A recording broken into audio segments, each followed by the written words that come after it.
తెలుగు సినీ చరిత్రను ఒక్కసారి గమనిస్తే బాక్సాఫీస్ వద్ద రికార్డుల వేట అనేది కేవలం అగ్ర హీరోలకే పరిమితం అనిపిస్తుంది. కానీ గ్లామర్ పాత్రలతో మొదలై తన నటనతో లేడీ సూపర్ స్టార్ స్థాయికి ఎదిగిన ఒకే ఒక నటి విజయశాంతి. ఒకానొక దశలో అగ్ర హీరోలతో సమానమైన ఇమేజ్, రెమ్యునేషన్ అందుకున్న ఏకైక నటిగా ఆమె చరిత్ర సృష్టించారు. అందుకే తెలుగు సినిమాలో ఆమె ఒక అన్స్టాపబుల్ ఫోర్స్గా పిలుస్తారు. కెరీర్ ప్రారంభంలో గ్లామరస్ పాత్రలతో అలరించిన విజయశాంతి ఆ తర్వాత తన దారి పూర్తిగా మార్చుకున్నారు. కేవలం అందం మాత్రమే కాదు, ఆవేశం కూడా తన సొంతమని నిరూపించారు. ముఖ్యంగా ప్రతిఘటన, కర్తవ్యం వంటి సినిమాలతో సమాజంలో మహిళా చైతన్యానికి మారుపేరుగా నిలిచారు. కర్తవ్యం సినిమాలో ఆమె కనబరిచిన నటనకు గాను జాతీయ ఉత్తమ నటి అవార్డు లభించడం విశేషం. పోలీస్ ఆఫీసర్గా ఆమె పలికించే డైలాగులు, యాక్షన్ సీక్వెన్స్లు ప్రేక్షకులకు ఒక కొత్త అనుభూతిని ఇచ్చేవి.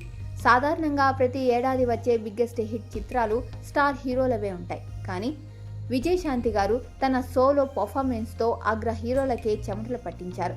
అందులోనూ ఒకే హీరోయిన్ 2 సార్లు ఈ ఘనత సాధించడం ఒక చారిత్రాత్మక రికార్డ్. 1985లో సూపర్ స్టార్ కృష్ణ నటించిన అగ్నిపర్వతం, మెగాస్టార్ చిరంజీవి అడవి దొంగ వంటి భారీ సినిమాలు విడుదలయ్యాయి. అయినప్పటికీ విజయశాంతి ప్రధాన పాత్రలో నటించిన ప్రతిఘటన ఆ ఏడాది 4 కోట్లకు పైగా వసూలు చేసి టాప్ గ్రాసర్గా నిలిచి అందరినీ ఆశ్చర్యపరిచింది.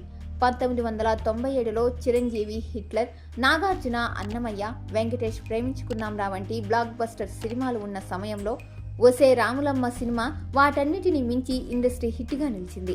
మళ్ళీ 2009లో వచ్చిన అరుంధతి వరకు తెలుగు ప్రేక్షకులు ఇలాంటి ప్రభంజనాన్ని చూడలేదు. విజయశాంతి గారి క్రేజ్ ఎంతలా ఉండేదంటే ఆమె కోసం ప్రత్యేకంగా కథలు రాసే దర్శకులు, ఆమె కాల్ షీట్స్ కోసం వేచి చూసే నిర్మాతలు ఉండేవారు. 1990ల కాలంలో ఆమె ఒక సినిమాకు ₹1 కోటి వరకు పారితోషికం తీసుకునేవారని సమాచారం. అప్పట్లో కొంతమంది అగ్ర హీరోల కంటే కూడా ఆమె రెమ్యునేషన్ ఎక్కువగా ఉండటం ఆమెకున్న డిమాండ్కు నిదర్శనం.